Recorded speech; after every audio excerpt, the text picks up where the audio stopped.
Greetings. Welcome to this session of the Nonprofit Exchange. Our guest today is a longtime dear friend. We call each other brother and sister. My friend Sherita Herring and I are so aligned in philosophies and mechanisms and systems. Except Sherita's got a whole lot more experience in the nonprofit realm. And when I talk about you, I say this is the queen of nonprofits. She's got it covered.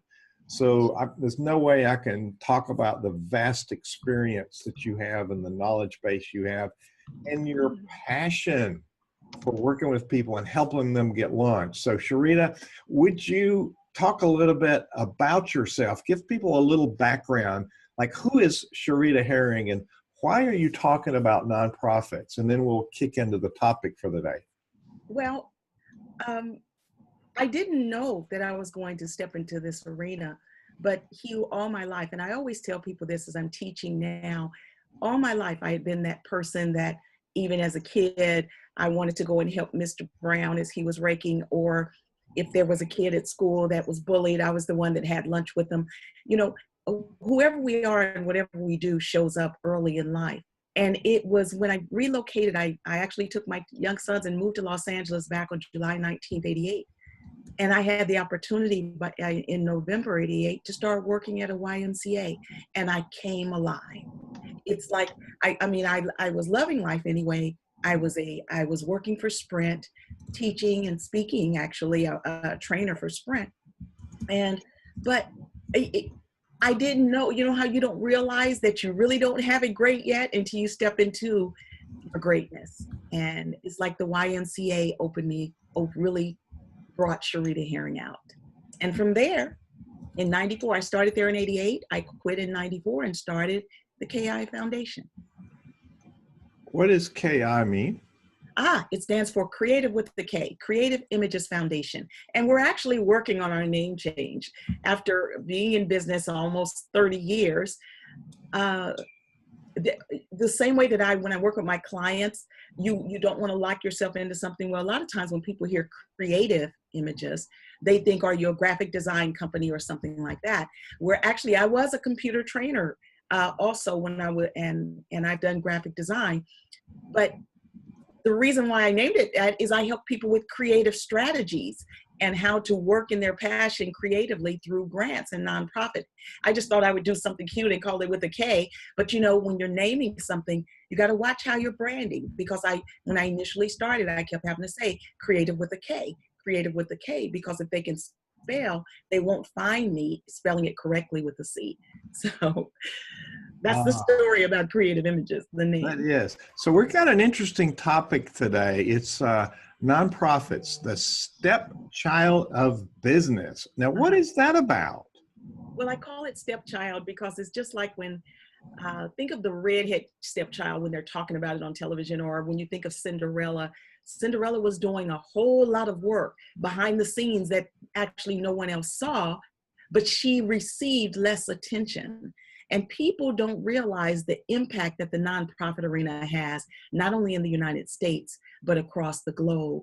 Something as simple as when we recently were in a down economy, from 2007 to 2009, Tactical Philanthropy and Johns Hopkins did a study over 21 states.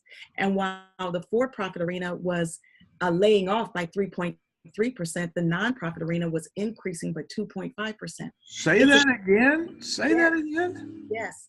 As the for-profit arena was laying off 3.3%, the nonprofit arena was increasing by 2.5%. Oh, and the crazy thing is, I don't see why our economists don't talk about that.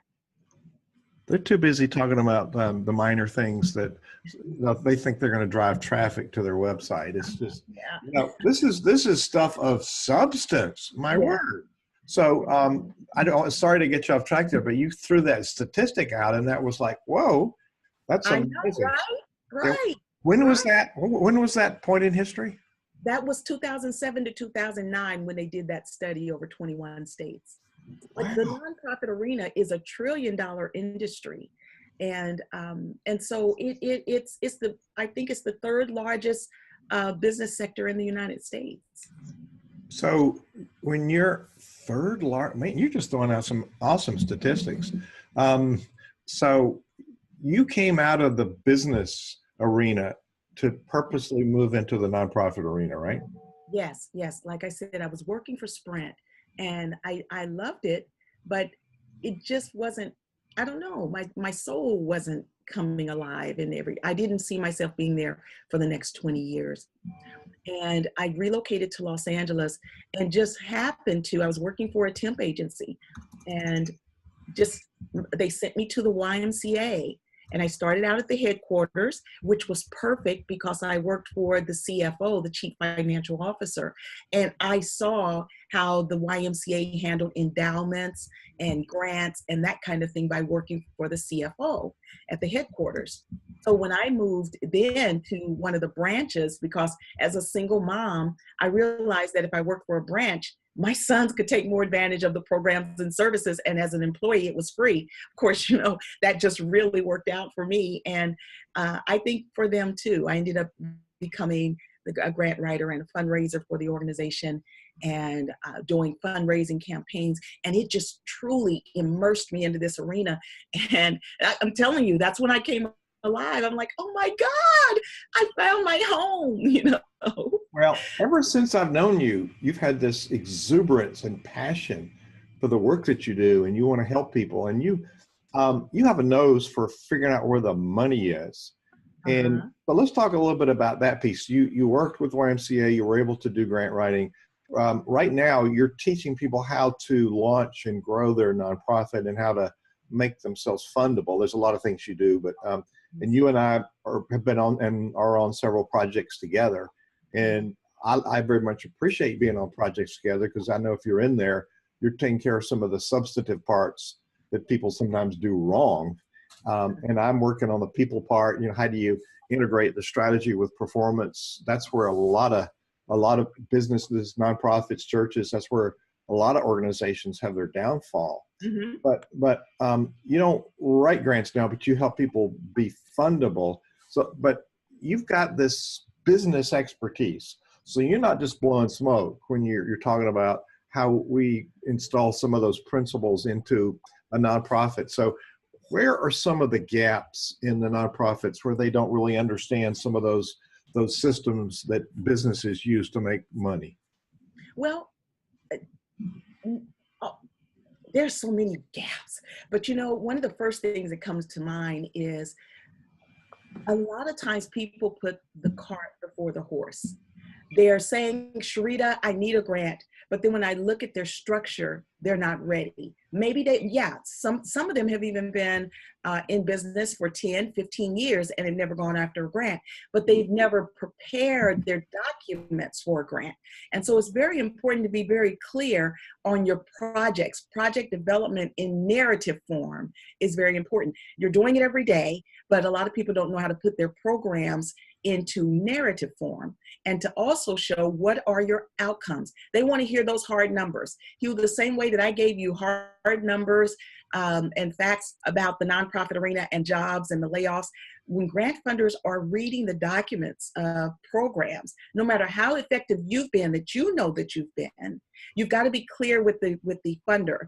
If you've been in business for 10 years, you might say something like, for the past 10 years, our comprehensive programs have affected more than 6,000 youth, 900 families, with 80% of them being from, African American, 15% being white, and the 5% other. You've got to be able to have those statistics about your programs and services, or you're not going to be effective in the grants arena.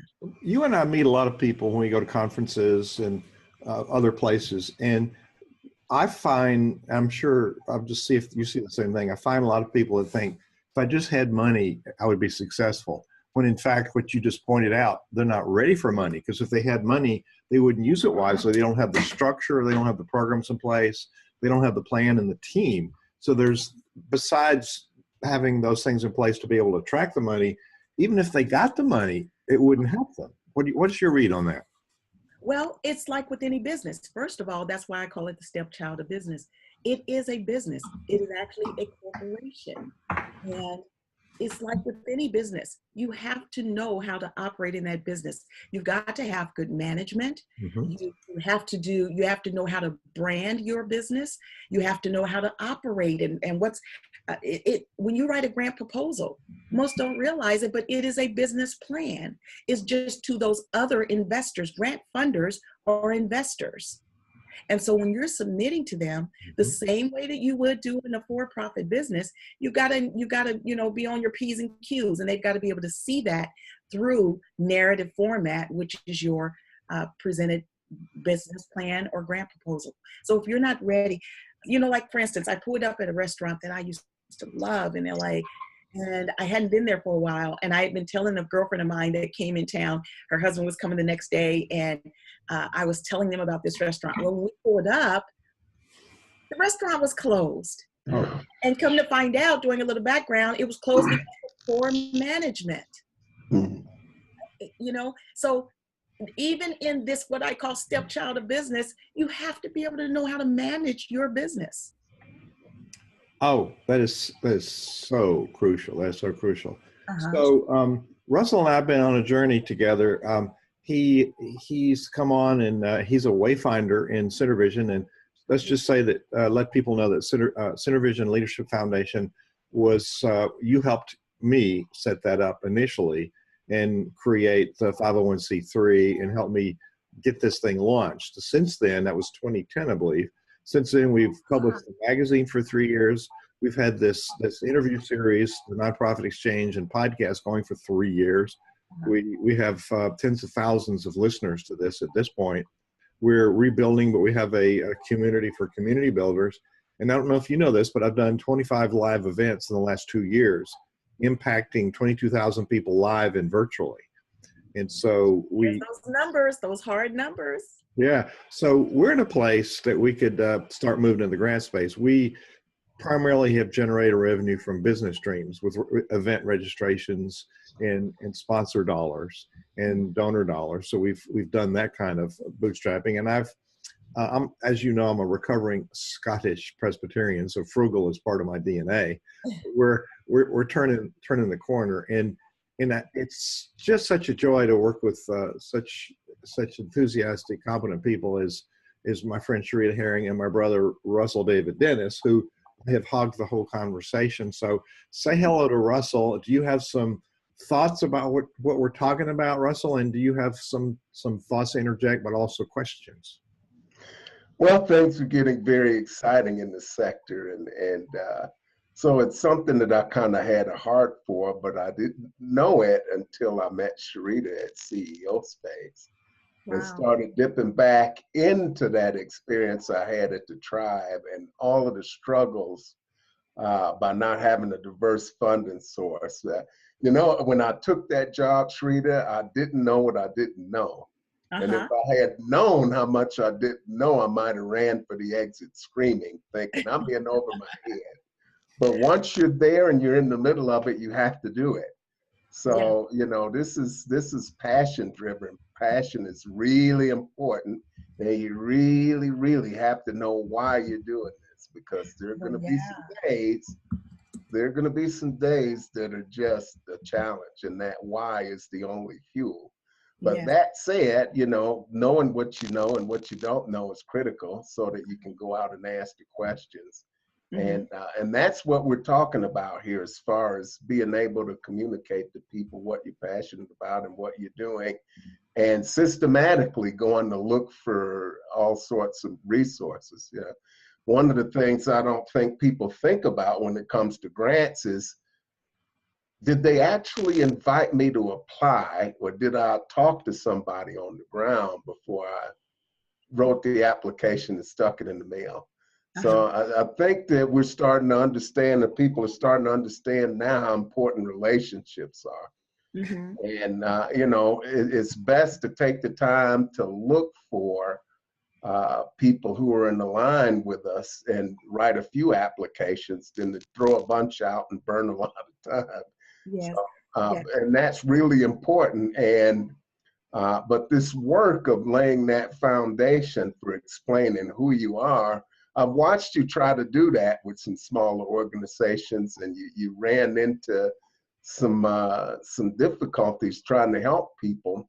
What do you find are some of the biggest struggles that people have when they're trying to get something off the ground?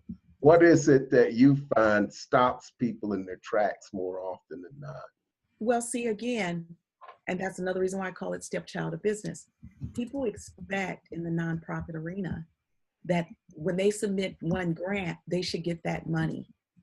And even if it's a great proposal, that maybe that funder had already dispersed all their funds. And, and so I've heard people say, like, again, like with Hugh and forming, helping him with forming the Center Vision, and we formed over 600 organizations operating globally. And nothing hurts me more than when I run into someone after a year or so and I say, hey, how's it going? How's that nonprofit? And people they'll say, oh, I've just got a little nonprofit, like it's a hobby instead of seeing it as a business. And they'll say, oh, I let that go. I submitted a grant and I had been told not to step into that arena. So after I didn't get that grant, I just let it go. But they've been operating in their for-profit business and looking for investors for 15 years, but they don't give up. And that's what I mean. Treat it like it's the stepchild of business. When you said one of the main things that I run into is that, again, that they expect more from this industry without putting as much in. You cannot have a business that's going to thrive and survive if you're not putting the sweat equity into it. But so many people step into this arena expecting it to be like magic. Now, speaking, like with grant writers, they expect magic from grant writers. But a grant writer is just like someone writing your business plan. They can only make that plan as good as the information received. And so, and that's why when I'm teaching grant writing now, I mostly teach to managers and executives of nonprofits because they need to know how to initially get their own money before you expect someone else to be able to go and get your money. Now, the three of us met at CEO Space. I'm going to say this and I'm going to shut up and let you ask another question. Mm-hmm. And I still today think CEO Space is the premier business conference in the world. I met you guys there. Most of the individuals that I interact with now, and even if I vacation, I'm going somewhere where there's a CEO Space grad, because like the three of us, it brings individuals that are the thought leaders of the world together. Well, I just wanted people to know that probably did not know about CEO Space. When we say that, that's a business forum. And so I wanted to explain that really quickly. But the other thing is, had it not been for CEO Space, I mean, I'm a grad from 299, February 1999, and I've been a faculty there since 2008, 2009, something like that. I went global in 1999 within 3 days of being at CEO Space. It was CEO Space that launched me further into the stratosphere because they bring entrepreneurs together from all over the world. And once I started working with those individuals from either Paris or Canada or Nigeria, see, you don't have to actually go somewhere for your footprint to show up there. And I've got pretty big feet. And so literally, but I have a footprint now all over the globe. And I just want to personally and across social media, thank CEO Space for that,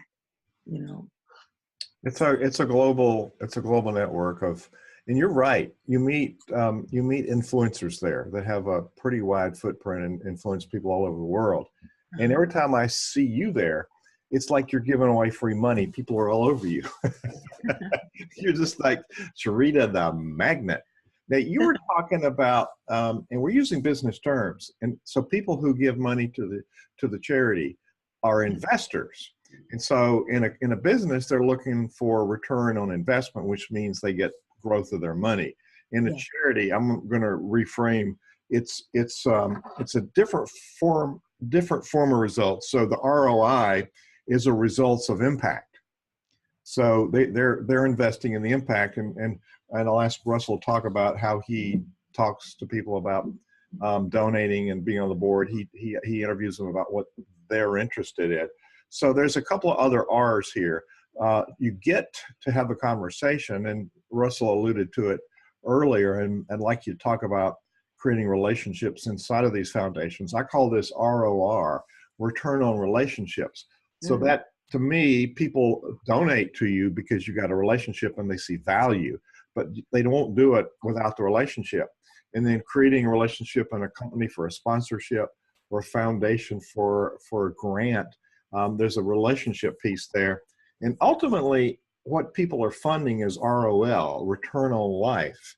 What these social benefit organizations do is they add value of life to communities where they work, locally or globally. And I was with one that's in the early stages yesterday, and we did their strategy so we can start looking at what kind of competencies we need and where's the revenue coming from. So, and I read the really brilliant narrative you wrote for their 1023.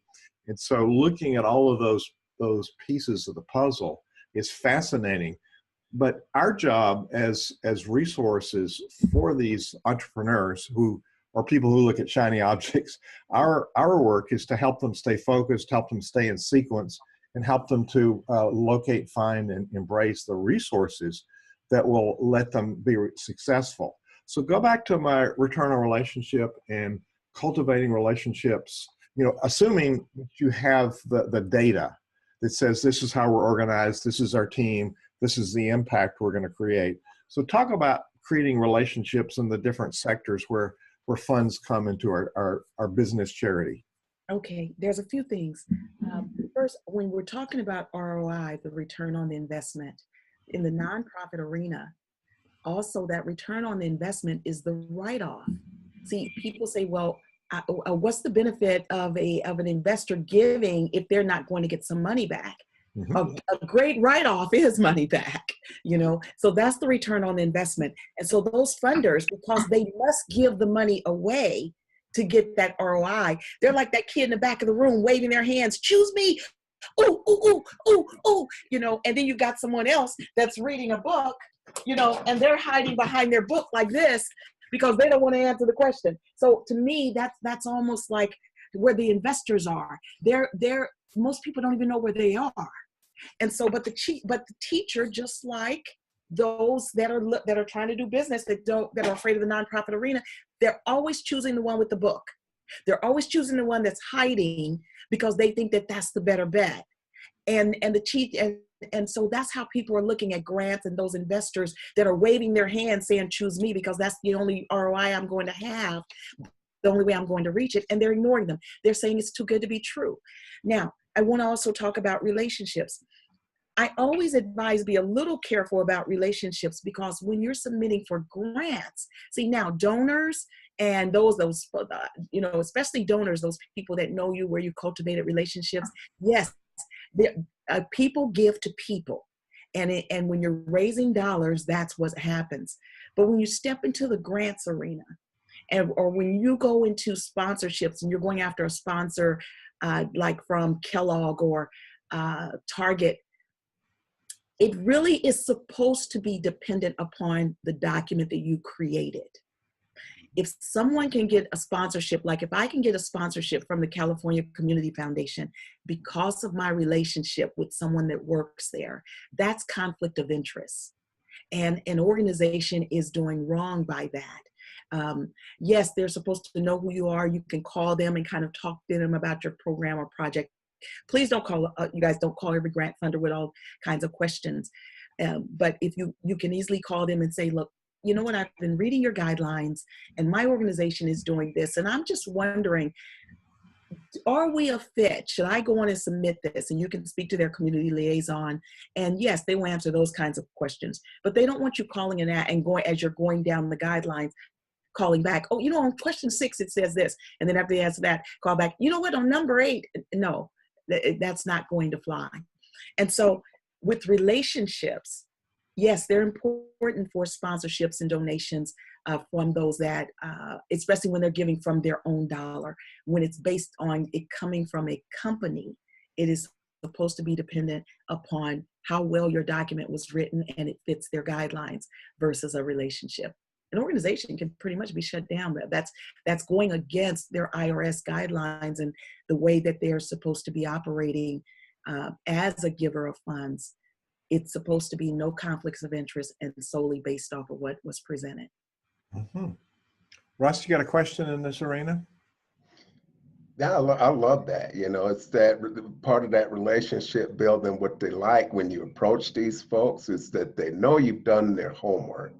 You Mm-hmm. ask for 10 minutes, and the first question out of your mouth is something that's right at the top of their website. Just Uh-huh. stick a fork in yourself, you're all done at that point. But, you know, it's metrics. And that sounds like a dirty scientific word, but you've got two types of metrics. You've got a return, some sort of value that you're placing. So it's a monetary return, it's a social return. And so we've got this convergence going on with the private sector doing cause marketing, with the non-government foundations, nonprofits. So you've got a convergence of different things that I've seen in some articles. They actually call it the fourth sector. Uh-huh. And so you've got enterprises that come under umbrella of a group of different types of entities that come together and make things happen.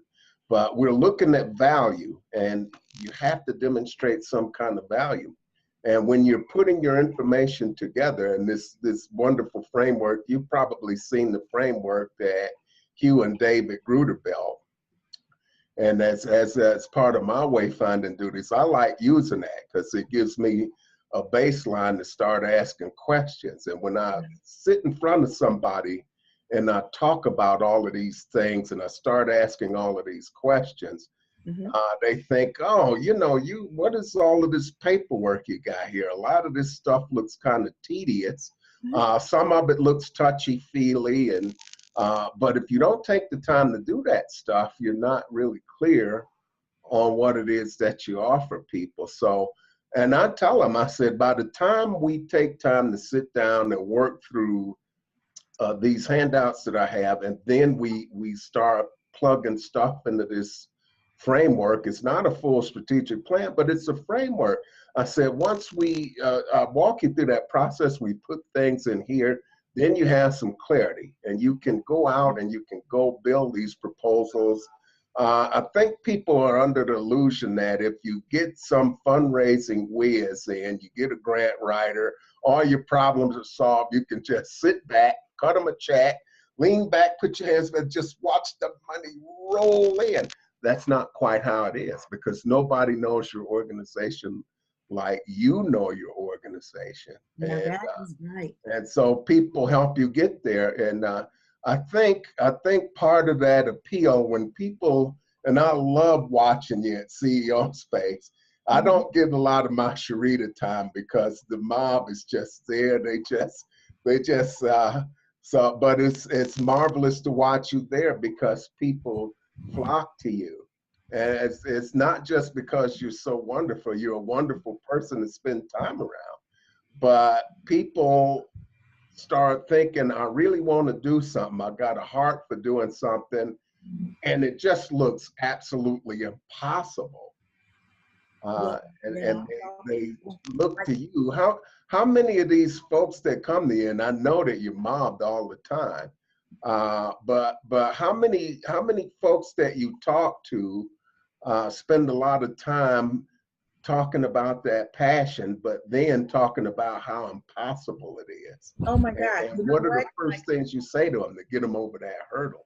I'm so glad that you ended with passion, because what I do, and I've learned to do this very well, and I say that it's just a God-given talent. And that's why I said I came alive in this arena, but I'm still, I mean, it's sometimes after I get off of a call, and I'm a preacher's daughter, and I'm not ashamed of that. I love that I give praise. And sometimes when I get off the phone, I almost can't wait, because I'm up and I'm pacing and I'm just saying, Lord, thank you for giving me this avenue. Because what I do is I help people see that the impossible is possible for their passions. Even if you are a dog walker, you're walking past individuals that need you, but that dog walker isn't aware that there's grants for them to walk seniors dogs and the disabled and individuals whose homes they're walking past that need their service. There are individuals that love the fact that they can go fishing. I talk to Harry Lay all the time about, Harry, there's a grant for that. And you know, I'm close to getting that book out. There's a grant for that. But I said, Harry, as much as you love bass fishing and you would take your father, or you could take a few seniors, that's a senior program. And grants would totally cover that cost, get you a few more bass boats, pay you a salary while you're out with these seniors. It's just people don't know. They say that's impossible. And I'm like, I'm showing you where the impossible is possible. And so my business has taken a total turn. I had no idea that I'd be working with individuals and truly helping them find profit for their passion. And it's sometimes at CEO space, sometimes someone is like dragging someone down the hall, challenging me. All right, tell her what you do. And Sherita, I bet there's no grant for that. And I haven't been stumped yet, because one of the things that I also say, now I had a guy that wrote on one of my evaluations. Though I thought the class was wonderful, I didn't come here to go to church. Well, I try not to step on anyone's toes, but to me, there's absolutely, whether you call it God, the universe, Mother Nature, or whatever, there's absolutely no way that something is in you that you passionately love. It's been trying to creep up in you since you were a child. You eat, sleep, and drink it if you could. There's absolutely no way that the way I feel that God would put that in you and you can't survive off of it. I honestly know, and this arena has showed me how I can help people. With faith comes finance. If you find out who you are and live and start to operate from truly your inner core, there's absolutely funding for you, and you will see it thrive and your life will change. And so, for instance, like there was a CPA when I was teaching for the Learning Annex in San Diego. And this guy, you know, I go around the room and say, why are you here? And what do you do? And he says, well, I'm a CPA and I make good money. But he even had a wrinkle across his head, and he seemed mad that he was a CPA. And I said, are you mad about it? He said, I just make good money, and I like to make money. But his eyes didn't dance. And I said, you know what, if you had 3 days to do absolutely nothing, what would you, I didn't even finish getting out and he sat up on the edge of his seat and he said, oh man, Miss Herring, you know, when the tide is high, even when it's a work day, I'm out there on that water, I got my wetsuit on. His whole mannerisms changed. His eyes danced, his body language. He sat up on the edge of his chair and he was showing me the manner. He forgot that there were other business people around. And that's what I'm looking for. That's what I help people do. When I can reach your soul, I guarantee you there's funding for you, and you will not regret stepping into this arena. So you guys, I mean, I've been doing this for almost 30 years, and just now, I mean, I get chill bumps. We are in a time right now where people are more unhappy than any other time.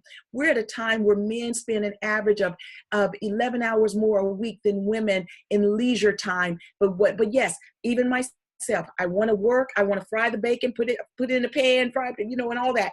Got the baby on the hip. But what we don't realize is still a lot of times when we get home, we're still doing a lot more at home than the men. So women are stressing more.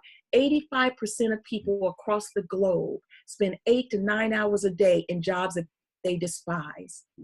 This arena that I'm in is helping people to love what they do every day.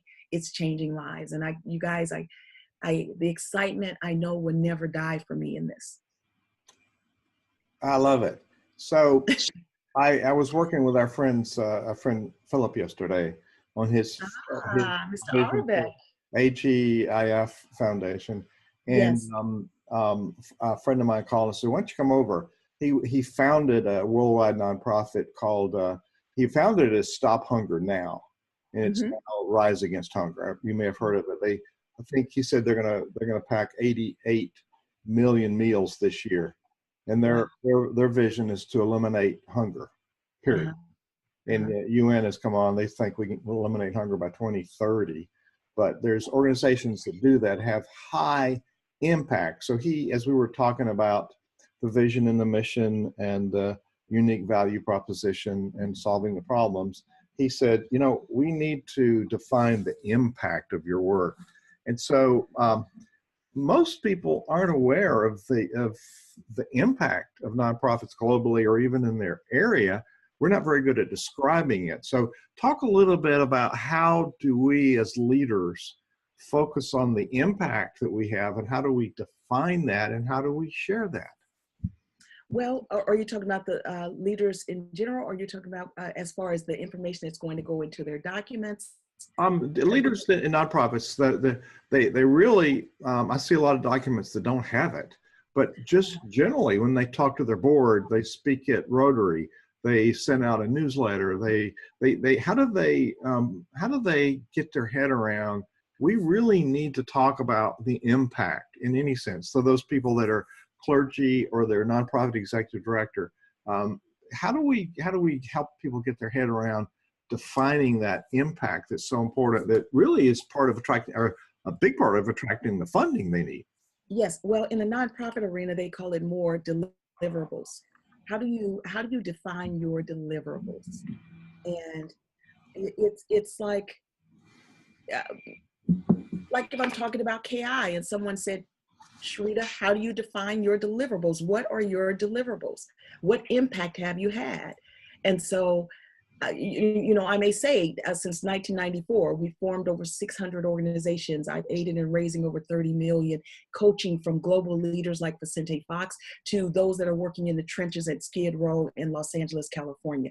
That's just a snapshot of impact. Can I put that in writing with more information and showing deliverables? Absolutely. And so often we're caught up in the day-to-day and we're not tracking our deliverables. And most people aren't used to doing that. Or they say, well, Sherita, I don't like paperwork, and that's not what I do. You could set up a simple spreadsheet in Excel that could start tracking your deliverables. For instance, one lady with childcare, she was, people will brag about what their organizations are doing, but they don't know how to put it on paper. And she said, Sherita, I've been in business for 27 years. I've had, I've had over 7,000 children that have gone on to college, and I said, well, how do you know? And she said, well, I talk to the parents, and some of them come back and work with me. I said, but are you tracking that? Do you have something that show those 7,000 and that they're going on that? Well, how would I track that? And I said, everything we do, there's a way to track it. And that's why, like when I'm forming an organization, I'm showing them how to develop their tracking mechanisms. But she said, Sherita, and they all end up being leaders. And I said, okay, let me break it down to being really simple. Initially, let's say we start from today. How are you going to track, if you're working with 5-year-olds, whether they already right now have a leadership mentality? And she said, how would I do that? And I said, start out with an initial questionnaire. I said, you could ask something as simple as ask 5 questions. And one of them might be, if your mom pulls up at a birthday party, do you, one, and have it where they would check, 1, 2, or 3. Do you, 1, sit in the car and wait for your mom to get out to take you to the party? 2, get out and go on up to the porch, but still don't go in until someone comes up and you go in with them. Or 3, do you get out of the car hardly saying goodbye to your mom and run straight into the party? Well, what are those 3 questions going to answer? If a child says that I sit in the car and wait on my mom, he either has low self-esteem, or he doesn't, or he needs improved communication skills or whatever. If the one that gets out on the porch, he feels pretty much has good leadership, but maybe his communication skills are lacking, so he doesn't want to go in and have to talk by himself. He waits on a buddy. But that number 3 is that leader, that he's going to go in charging straight into whatever it's going to do, talking to people or whatever. See, we can identify our deliverables in so many ways, but organizations don't know how to do that. And that's one of the things that I do in helping individuals with grants, is showing them how to track their deliverables. Well, and Russell and I embed that in their culture from the beginning. We eliminate, it's in even our planning meetings, we don't use the word agenda, we use deliverables. So we start thinking deliverables for this hour, for this day, what are we going to accomplish? And we define the outcomes.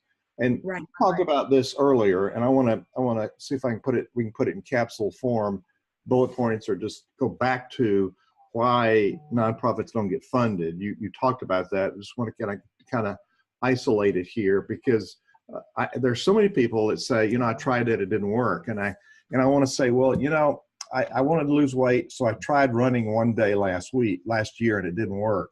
So So let's just sort of get our heads around, okay, what keeps us from getting funded with, let's just isolate grants. Mhm. Well, again, the deliverables are very important. Mm-hmm. Two, just like when we go to CEO space, what are individuals learning all week? How to raise what? Capital. They're learning the strategies. They're learning how to develop their business plan. They're learning language. They're learning about blue sky, all these things, the requirements, how to talk to investors.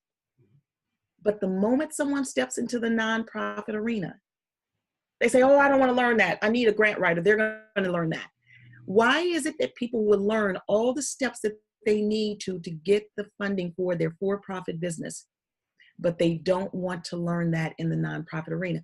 And see, by not learning what's required in a grant proposal, what is the language of the nonprofit arena, they won't even recognize if a grant writer is qualified. And so I've had people to say, Sherita, I brought in, 9 grant writers and none of them were successful. And I said, well, what do you know about grant writing? Oh, I don't want to know that. Have you ever even looked at a grant application? I don't want to know that. Then how do you even know that those that what they wrote was effective, was really who you are, was showing your deliverables? And then also, if that person, like when someone goes to a meeting, when you go to CEO space or any conference, when you come back with cards, you've made notes on what those individuals, how they can work in your strategy or whatever.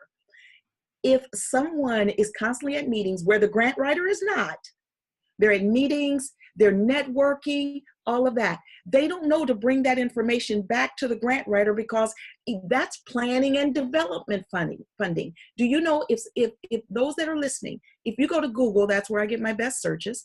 If you go to Google, type in grants, planning and development. Look at the grant funders that come up. Grants, strategic planning. Grants, management training. I mean, there's grants for all of that, but if you don't know how to put that on paper, then again, see, you're expecting a miracle worker of the grant writer, but they're not at all these places where you're networking, so they don't know to bring also all that information back and resources of who you've met. If you as the executive understands this process, then you will know, got that business card? Oh, this is a great possible collaboration. Grant writer, I want to possibly collaborate with them for this, this, and this. And you're steadily funneling information to your grant writer. Now, let me say something really quick about grant writers. Mm-hmm. People have said, well, I want to hire a grant writer, but I want to pay them after the grant is received. Again, misunderstanding about the industry. A grant writer is a business plan writer. How many individuals would write a business plan for you in the for-profit arena and get paid on the contingency of when you're going to get an investor? No, grant writers are paid for the work that they're doing at that time. And so to expect a grant writer, I mean, they're running a business also. And the grant you might not get that particular grant. People expect grant writers, again, to guarantee the grant. Who writes a business plan and guarantees that? So you have to have the same expectation. This is a corporation. This is a corporation business. All nonprofits must be a corporation before they submit that Form 1023 to become a tax-exempt corporation. So again, it's about individuals learning the industry. Now, the other thing as far as grant writers, Russell, you said something a while back. You didn't know what you didn't know. I train grant writers also because many of them have worked for a company. Let's say one of them had worked for Children's Hospital, and she was very successful in getting them multi-millions of dollars. So she decided to start her own business, but she was recycling grants that others had already written. She didn't realize what she didn't know until she started her own grant writing firm. And this is why she didn't understand project development. See, that hospital was already developed. It already had relationships. It already had been funded. And so now she's going out and trying to work with someone that had never received a grant before, didn't know about collaboration, didn't know about strategic planning, all of that. And so that grant writer didn't know what she didn't know. Now, if you got someone that's hiring this grant writer, and they don't know that she doesn't know what she doesn't know, what kind of success are you going to have? She's not trying to mislead you. It's just there's things she didn't know that she doesn't know she doesn't know. But if that executive understands grant writing and understands the kinds of questions that a qualified grant writer should be asking, that person would not hire that grant writer because they would hear it. The same way when you're hiring a person for a position, you can tell who's qualified for that position and who's not. But when an executive is ignoring the fact that they need to know about grants also, they're hurting their business and they're not going to see success, because they also need to learn the language of the nonprofit arena. In the for-profit arena, the individuals that you sell to or work with or whatever are called your customers and clients. In the nonprofit arena, they're called target population or program participants. When you're raising dollars in the for-profit arena, you say, I'm raising capital a lot of times.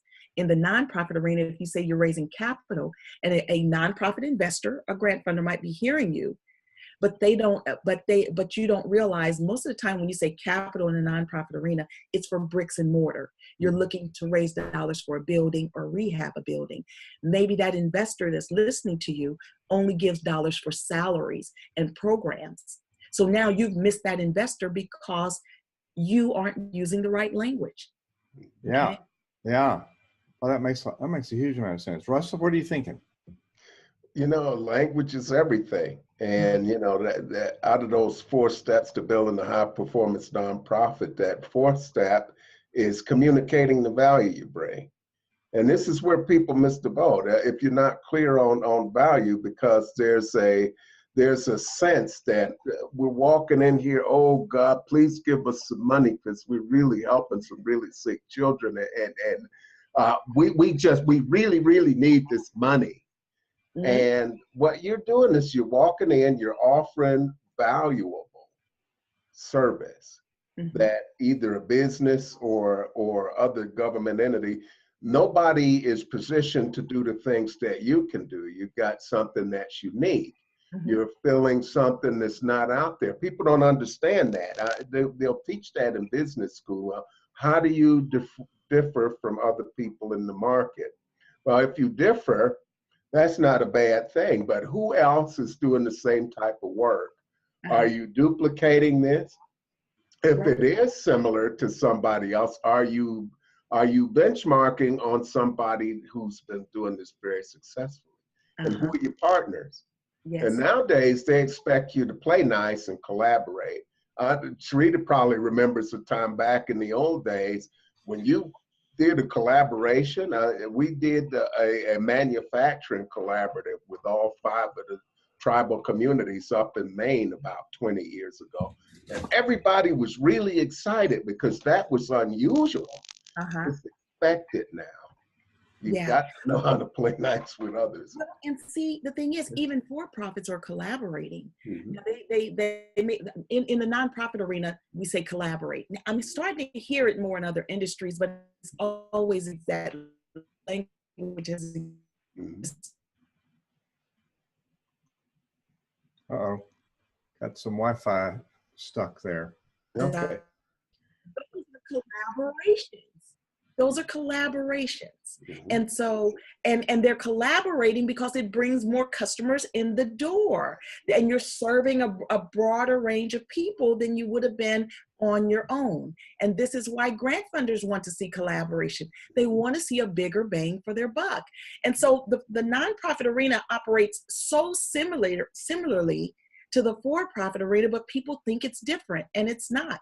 Just like the first thing people think, because the term nonprofit, they say, Sherita, I need to make a profit. Well, if you have multi-million-dollar organizations, they must be making a profit. Nonprofit doesn't mean you can't make a profit. It is a non-stock corporation, which those are the 501c3s. There's no stock because the return on the investment is the write-off. They're not waiting on money back. And that's why, again, the conflict of interest relationships should not exist. And so that's very important. The other thing is that just like Philip Arbeck, who we were just talking about, I wanted to mention him for a moment. Philip didn't know that he could have a nonprofit. He has helped he transcribes information in more than, I think, 80 countries, so that people can communicate across languages. But he didn't realize that there are small nonprofits and schools and others that need that service that cannot afford the service. So people think when you step into the nonprofit arena, you got to start a whole nother business actually and start doing something totally different. No, you have customers here or clients that can pay for your service or receive whatever you do. And you have individuals here that cannot.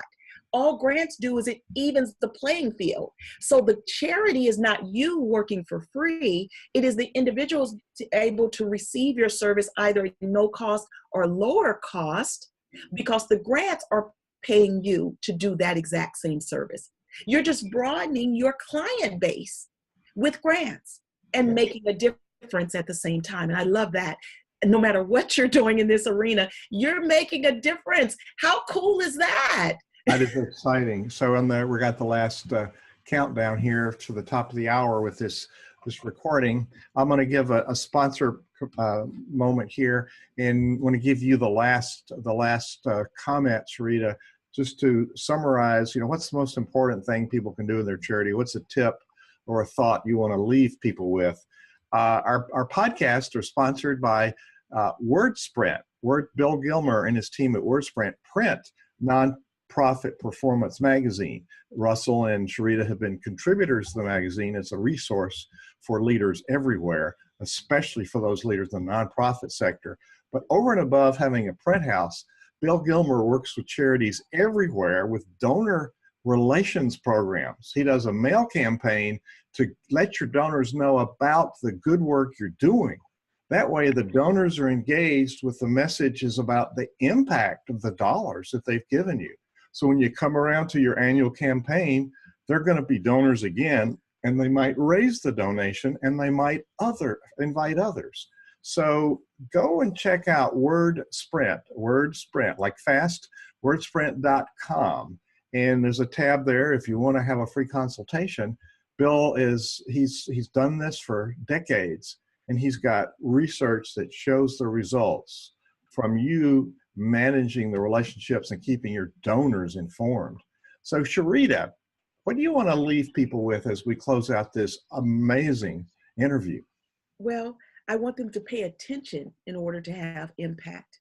See, for instance, if you have someone that teaches a computer class or programming, and he has excellent programmers there, and now they're ready to go out in the workforce, but he hasn't paid attention. He has a class of 10, and 8 of them are excellent programmers, but they don't even communicate with each other in the class. So are you really preparing them for the workforce? So by watching, to have an impact, watch who you're serving. And if they're not communicators, then collaborate with an organization that teaches improved communication skills, leadership development, job readiness, or career readiness, so that now you stay in your lane and you collaborate with the others that now you've touched you've well-rounded the individuals that you're touching. So in order to have impact, you've got to pay attention to who you serve. Sherita Herring, you've given us a lot to think about. Thank you so much for sharing the wealth of information with the Nonprofit Exchange listeners today. Thank you so much for having me. I'm very honored. Thanks to you, Russ. Bye, Dennis. It's great to see you. Wonderful. Blessings. I look forward to seeing you again sometime real soon. I always call you Dennis instead of Russell. It just seems like your first name should be Dennis to me. But I got David jammed in the middle, so people get to. I tried to wedge myself in between the San Diego Davids and get them to take me to a Padres game. I haven't been successful in that. So you've got 3 first names: Russell, David, Dennis. So Sherita Herring, my sister, you're brilliant. If you want more information about the KI Foundation, just go there, kifoundation.org. And there's lots of information, and we invite you to go check out Sherita. Thank you, Sherita. Thank you.